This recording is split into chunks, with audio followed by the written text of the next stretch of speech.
Oysters play two very important roles in the Chesapeake Bay.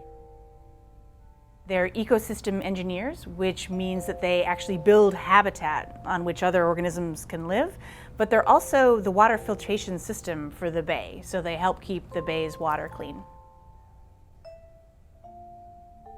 Conservation paleobiology is a relatively new subdiscipline, and the idea here is that we're going to use information from the fossil record to help us predict and understand changes in biodiversity as a result of global warming or as a result of various different human factors. All of the work I'm doing in the Chesapeake Bay is focusing on the fossil record of the last 1,000,000 years. So most of the oysters that I work with are somewhere between 500,000 and 50,000 years old.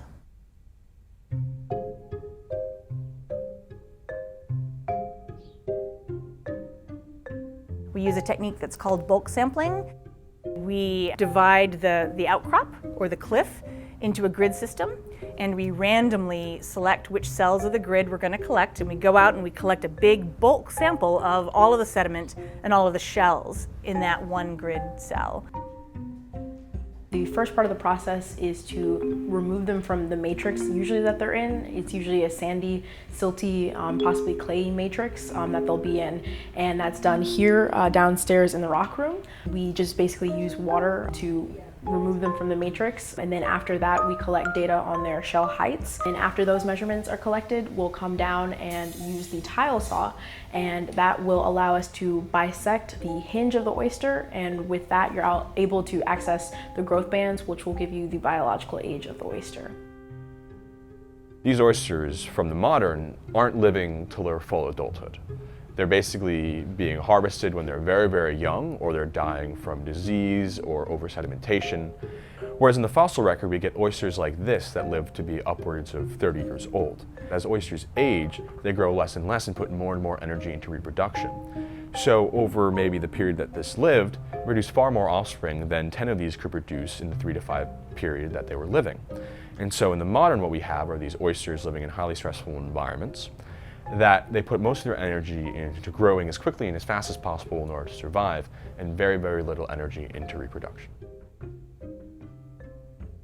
The fossil data have many implications for modern restoration and mitigation. They suggest that we really need to shift our focus from funding a lot of studies of larvae and release of larvae to protection of some of these older, larger, more reproductively active females. And the easiest way to do this is to increase the number and the quality of sanctuaries, areas of preservation of adult oysters throughout the bay.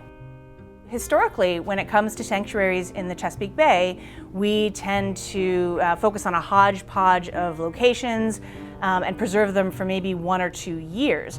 But if you really want to protect these larger, reproductively more active females, we need sanctuaries that protect them from harvesting for 5, 6, 7 years so that they can really attain that disease tolerance and that size that we're looking for. The term baseline is very controversial because anytime you're talking about restoring an ecosystem, you have to ask yourself, what am I restoring it to? Is it to the conditions 10 years ago, 50 years ago, 100 years ago? Conservation paleobiology takes this idea of a baseline and it basically says, hey, can we use the geologic record? Can we use the fossil record to see what these ecological communities were like before human settlement in an area? How did they function? What sort of abundances and population sizes did you have? How did the food web work before humans came and started building in the area, settling, harvesting, fishing, that sort of thing? So the idea of conservation paleobiology is that the past is the key to the present. If we only study how ecosystems are doing today, we don't get to take advantage of all of the information we have in the geologic record and how these ecosystems have responded to stressors in the past.